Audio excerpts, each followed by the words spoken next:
Shalom saudara-saudaraku, keluarga Eklesia yang semakin dahsyat diberkati. Bersyukur pagi ini kita bisa kembali dalam renungan harian keluarga Eklesia.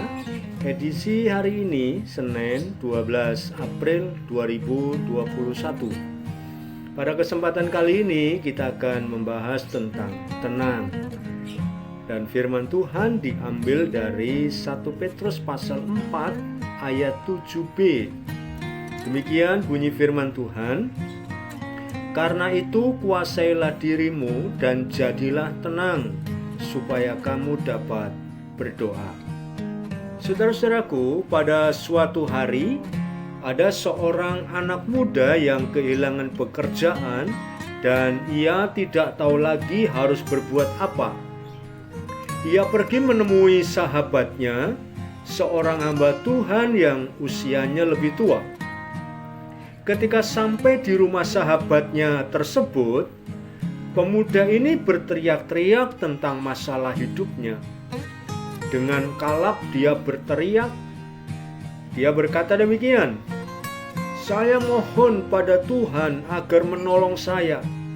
Tapi mengapa Tuhan tidak menjawab saya? Tuhan tidak adil." Sahabatnya pun pergi ke ruangan yang lain. Sambil duduk di sana, ia berbicara sesuatu dan menanti jawaban si pemuda. Pemuda itu tidak mendengar dengan jelas apa yang dikatakan oleh sahabatnya, sehingga ia ikut pindah ke ruangan itu. Dia berkata, "Apa sih yang kamu bicarakan?" Tanya si pemuda penasaran. Sahabatnya mengulangi kata-katanya dengan perlahan. Dan si pemuda lebih mendekat, duduk di bangku sebelahnya sambil bertanya lagi, "Maaf, apa sih yang kamu bicarakan? Saya belum mendengar." Dengan lembut sahabatnya memegang pundak pemuda itu dan berkata, "Saudaraku, Allah kadang berbisik.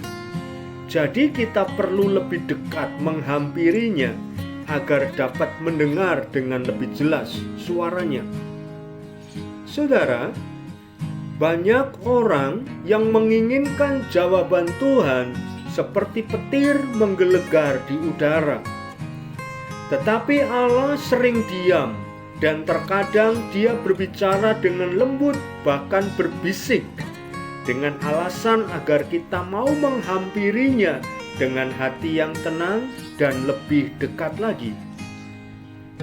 Setelah kita berada di dekatnya, barulah kita bisa mendengar jawaban Tuhan dengan jelas, sehingga kita bisa melakukan sesuatu pada waktu, tempat, dengan cara dan bersama orang yang tepat karena pimpinan Roh Kudus. Mari tetaplah tenang, hampiri Tuhan dan dengarkan Dia berbicara, berbisik lembut kepadamu, "Aku siap menolongmu." Amin. Tuhan memberkati.